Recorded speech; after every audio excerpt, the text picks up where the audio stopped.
Welcome to the module on why we no longer recommend low carb and fasting. So, if you've followed Strong Sisters for quite some time, you'll know that back in the 2019 2018 era, both Ashley and I were pretty into fasting, and then we got into keto and then the carnivore diet, which is essentially a zero carb diet.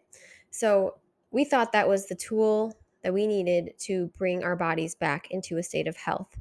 So while we did start to feel better for a little bit, in this section, we really go into why that's actually really not a good idea. And it is simply a quick fix, and it's not really actually addressing the root cause of somebody's health issues. So, like I said, we're going to cover why we no longer recommend low carb diets or fasting.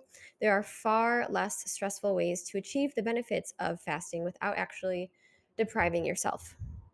So, just a quick outline, we're going to have our intro, the downsides of low carb and fat burning, health consequences of cortisol, different studies that we're referencing, an FAQ, and then why fat itself, so the macronutrient, still isn't bad and we still need it.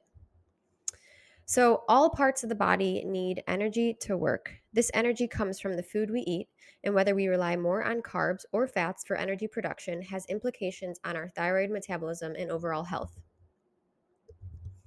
So, I love this quote by Dr. Ray Peat. Energy is needed for cell maintenance and adaptation, and the type of fuel used to provide the energy is crucial. So, healthy cells have a constant supply of their preferred fuel source, which is glucose.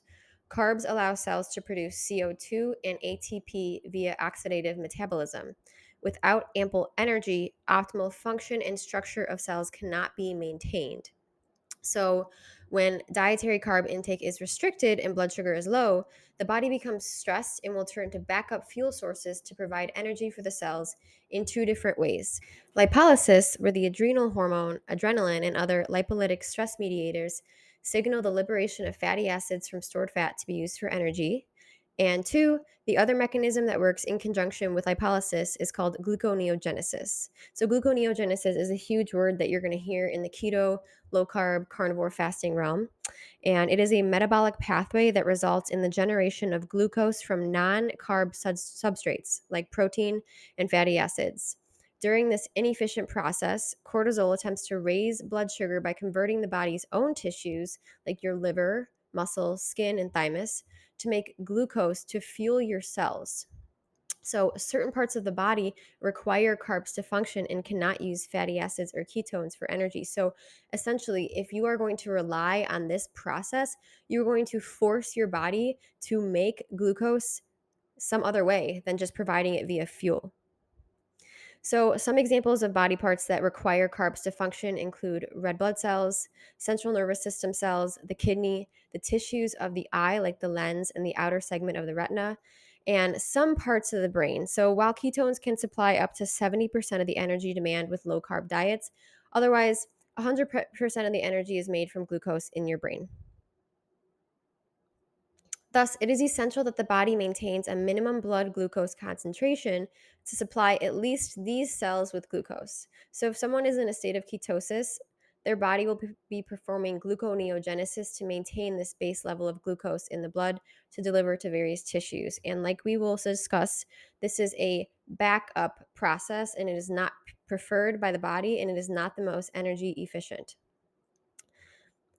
Now, the question is, are there consequences to making our bodies generate these carbs rather than consuming them in our diet? And in this section, we will discuss why we do not want to rely on this mechanism more than normal and the potential severe health consequences if we do long term and even short term. So, first, why do some people pursue low carb diets to begin with? Why is it such a hot topic? I swear you can go and look at almost like any website that you're looking at to quick fat loss, for example, or like the healthiest diet, and you're going to see something related to eating lower carbs or fasting or keto these days. And so, most people's motivation for low carbohydrate eating stems from the desire to lose stored fat. And low carb dieting can be a very effective way to lose weight since it lowers hunger. So it's lowering those hunger hormones, and this can make it easier to enter a calorie deficit. However, there is nothing special about low carb for weight loss, and this is well documented in the literature. One of the biggest factors in weight loss is being in a caloric deficit, not the amount of carbs you consume. So, the only advantage in this scenario to low carb dieting is it is actually blunting those hunger signals. So, that makes it easier for people to eat less, which makes it easier to achieve a caloric deficit, which makes it easier to lose fat. However, there are so many disadvantages to this long term. Other people use fasting to give their digestion a break. So while the lack of gut irritation is certainly beneficial, the benefits come at a cost of function since our bodies are trying to conserve energy when we are fasting. There are a number of studies demonstrating the benefits of fasting, but one will, of course, notice benefits relative to a crappy baseline diet like the standard American diet. For example, there is a paper that we are going to reference in the PDF document that reports a reduction in oxidative stress and inflammation with fasting, but there was no mention of what these people's previous diets were. Also, many studies on fasting just use men. There is a huge difference hormonally between men and women. Men are on a 24-hour cycle, where women are on a 30-day cycle or 28, whatever your menstrual cycle is. Men may be a little bit more resilient in this case to go longer without food, but you still have to consider, is this actually optimal? So, there is no denying that some people may feel better fasting.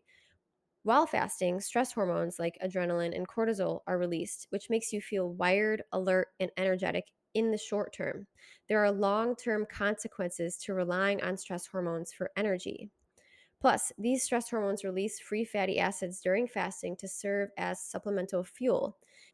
If that stored fat happens to be PUFAs, these can cause a ton of damage throughout the body. Another reason people likely feel better on a low carb and fasting diet at first is that they have nutritional deficiencies and metabolic issues. So, by going low carb or fasting, they are slowing the metabolism and eating less sugar. And this can have some unintended benefits for these people who have nutritional deficiencies. But these benefits will not last forever.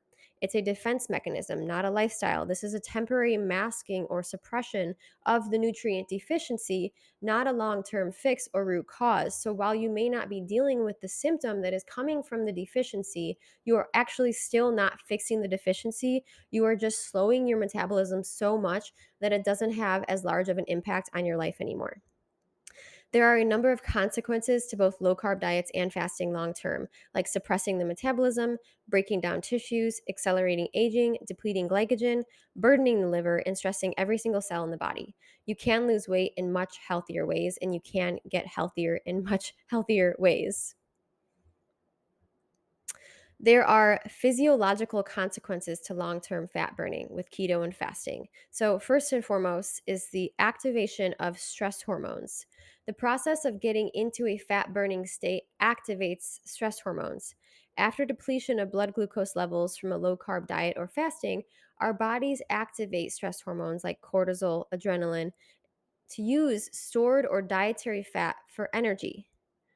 When stress mediators like adrenaline and cortisol are high, the body's ability to create protective anti aging hormones such as DHEA, T3, progesterone, and pregnenolone is severely hindered.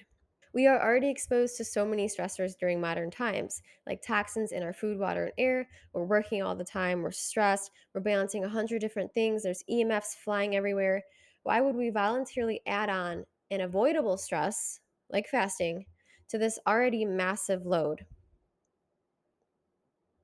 So, the next consequence is that fatty acid oxidation leads to higher levels of reactive oxygen species, ROS, which generates more oxidative stress per ATP produced. So, that's energy produced.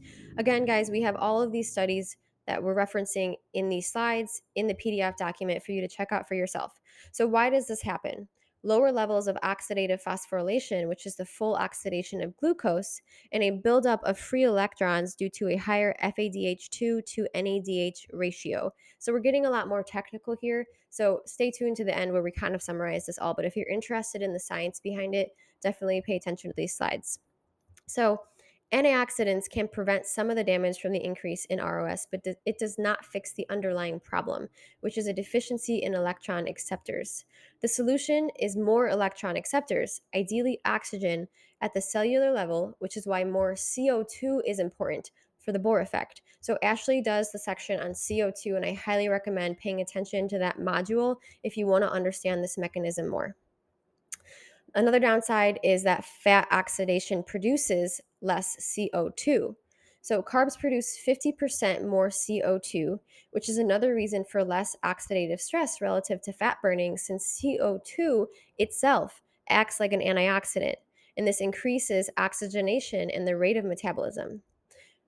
We discussed the benefits of CO2 extensively in the CO2 module, so again, check that out for more details here.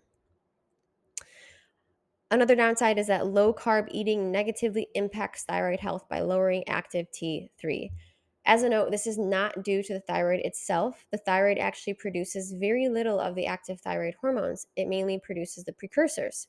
The liver is responsible for producing most of the active thyroid hormone by converting T4 into T3.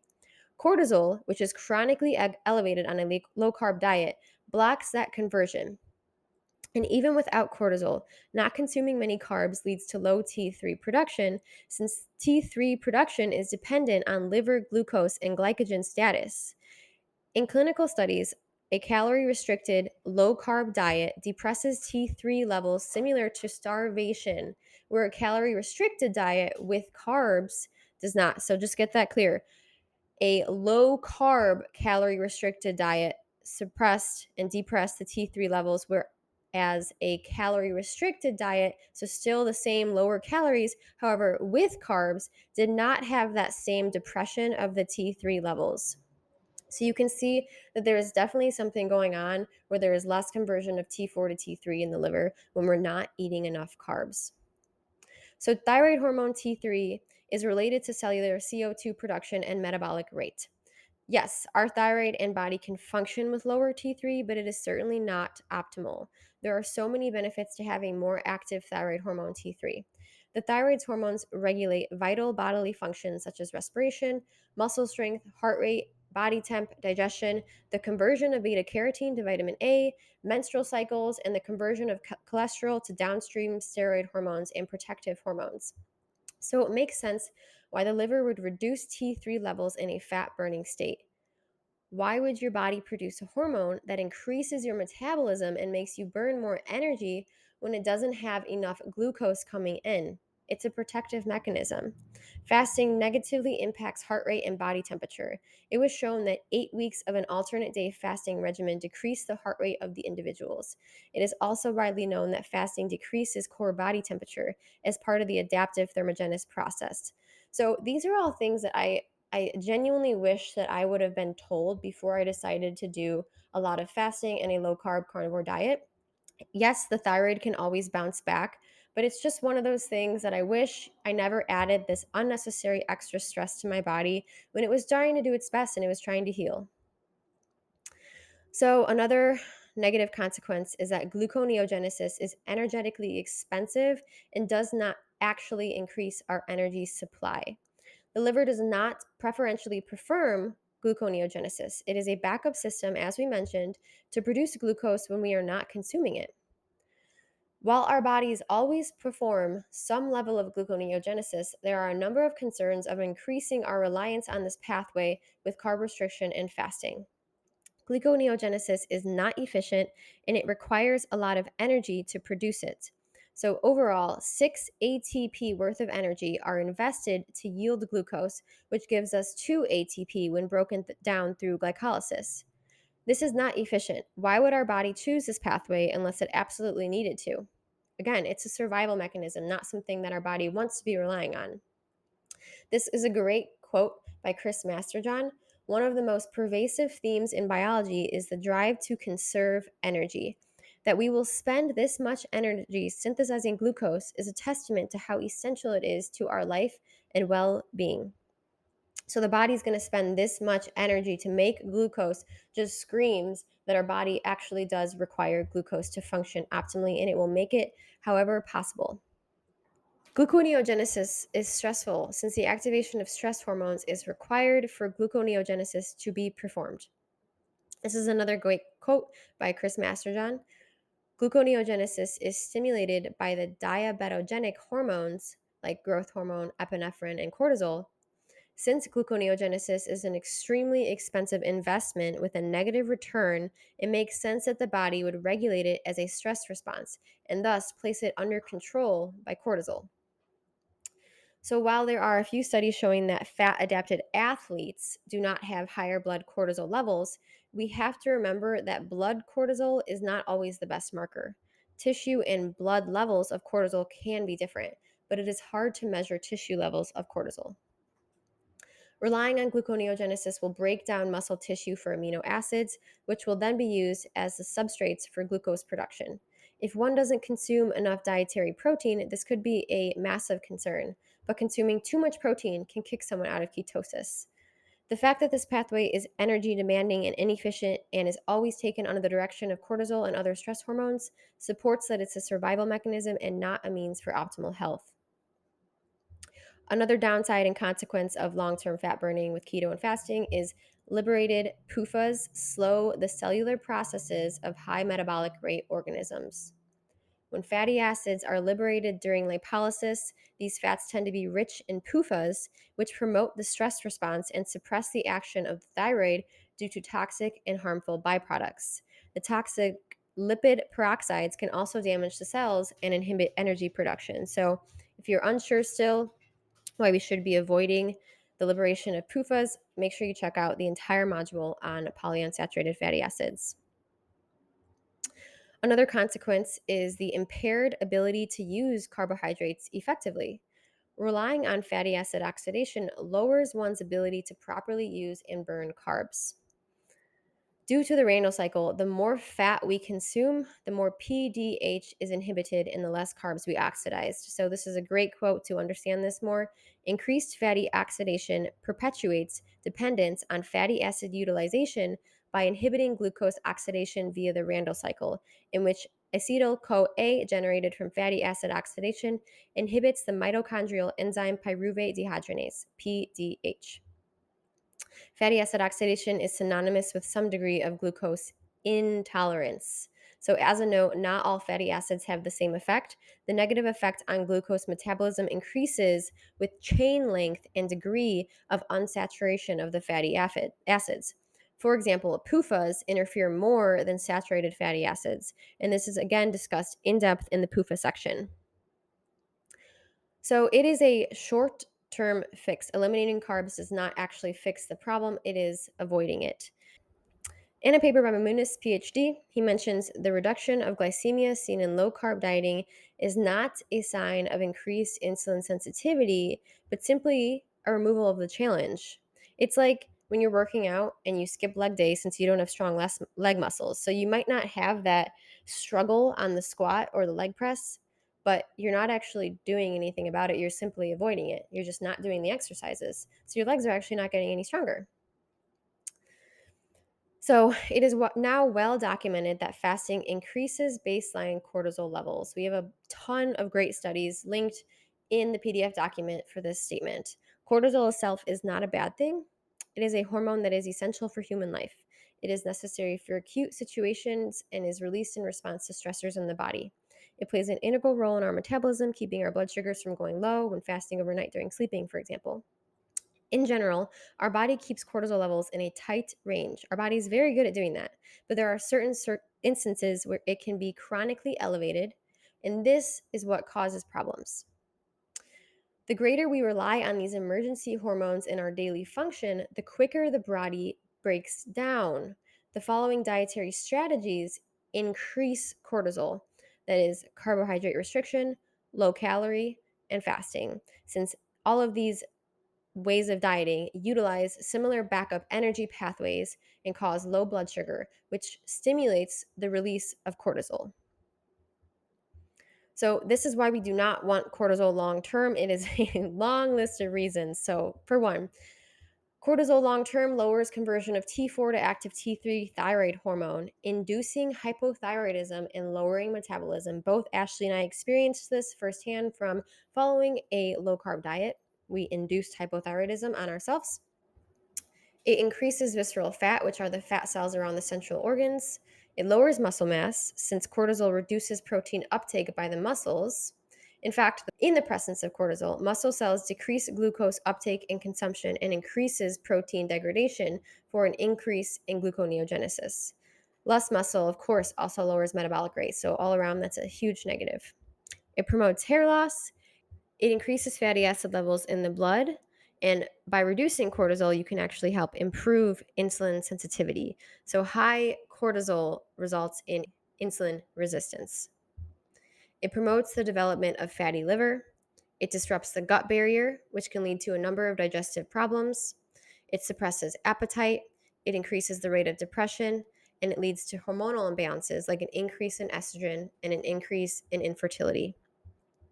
Cortisol is, of course, impacted by diet and lifestyle factors, but why would we choose a diet that increases our cortisol levels? Why would we not want to eat in a way that actually reduces our cortisol levels? So, more and more recent studies are documenting the potential negative health effects of relying on the backup pathway to generate energy. Here are just a few reasons and consequences of relying on these backup pathways. First and foremost, it can cause liver insulin resistance, raising the risk for developing diabetes. It can induce skeletal muscle atrophy via reducing muscle protein synthesis. It can lead to cardiac fibrosis and reduced mitochondrial biogenesis. It often leads to elevated fasting blood glucose after an initial phase, increasing the risk of developing diabetes. It can increase insulin resistance due to an increase in amino acid breakdown and muscle tissue catabolism, which means the breakdown of your muscle. It increases baseline cortisol levels, which we just talked about how that's a very negative thing long term. It lowers testosterone and can cause tissue atrophy. And fasting for 12 hours has been shown to reduce vitamin D synthesis by 50%, while a 24-hour fast completely blocked vitamin D synthesis. Vitamin D and getting that from the sun is absolutely essential for proper metabolic function. So we will now cover some frequently asked questions or common confusion and concerns. So first and foremost is, don't you have to burn fat to lose fat? If you eat carbs, you can't burn fat, right? This is simply not true. You do not automatically store all of the fat that you are consuming in your diet if you also consume carbs. Increasing fat oxidation does not increase weight loss. You can still burn fat while consuming carbs, and we will cover this a lot more in the weight loss section. I am addicted to sugar. No, you are not addicted to sugar. For someone with insulin resistance and elevated blood glucose levels, their cells are clearly not getting the carbs they need. So, yes, they might crave sugar because their cells are deprived of it. Once you fix how your body uses carbs and oxidizes glucose effectively, you will not have the same craving. But what about autophagy? You've probably heard all of the rave about autophagy and fasting. Autophagy is the elimination of damaged and redundant components in cells. It is the body's way of cleaning out damaged cells to regenerate newer, healthier cells. But guess what also increases autophagy without the stress response?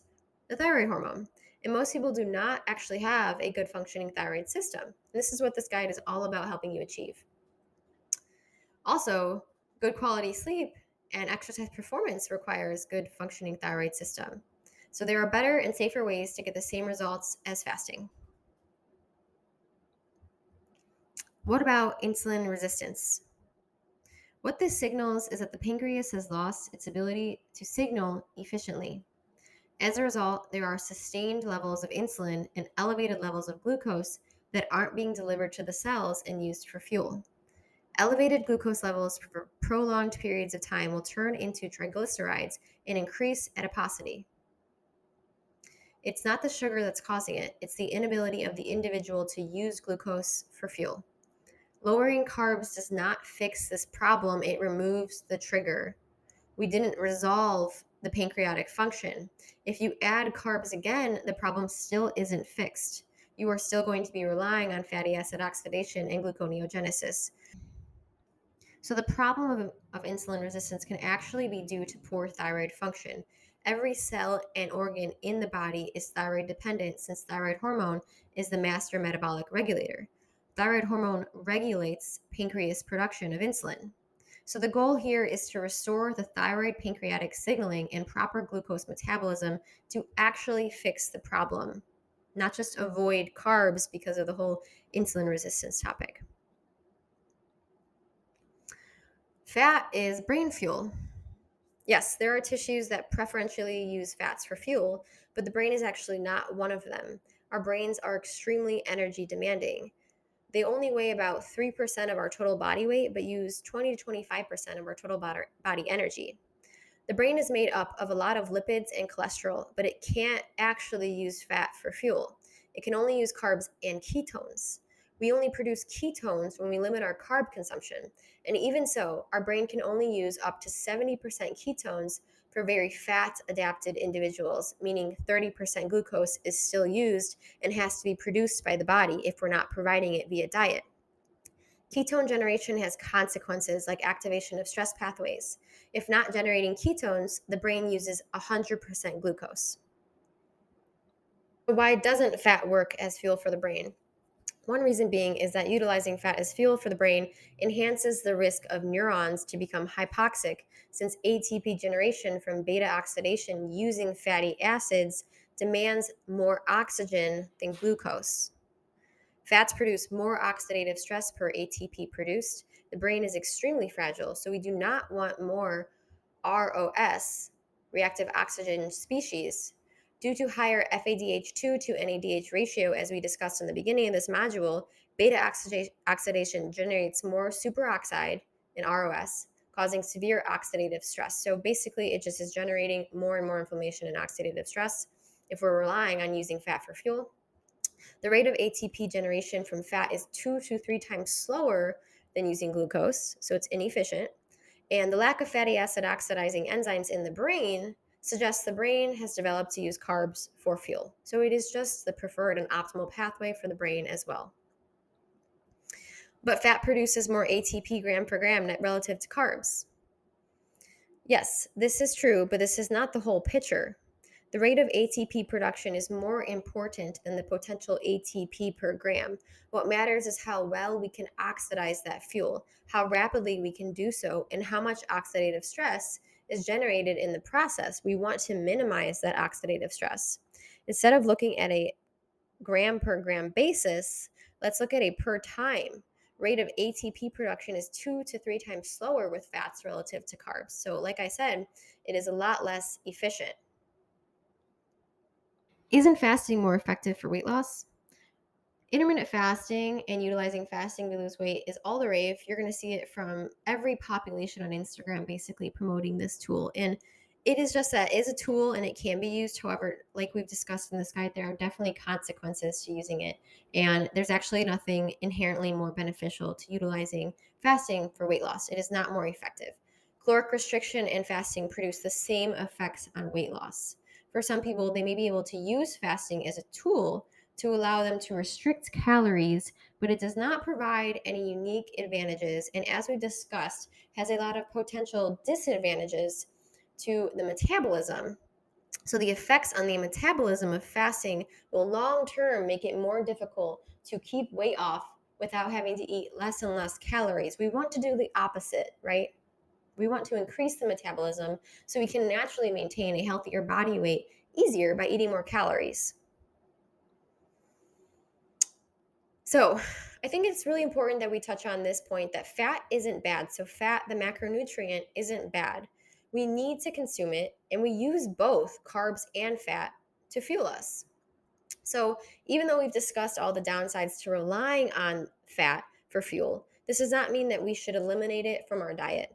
A healthy body will utilize both carbs and fats, and fat is great for low energy demands at rest when our muscles and especially the heart prefer to burn fat. Our bodies can be running on both fuel sources at the same exact time in different tissues. For example, while sleeping or sitting down getting work done, Our brain can be oxidizing carbs while our muscles are oxidizing fat. Fat also serves many purposes in our body beyond its ability to serve as a potential fuel source.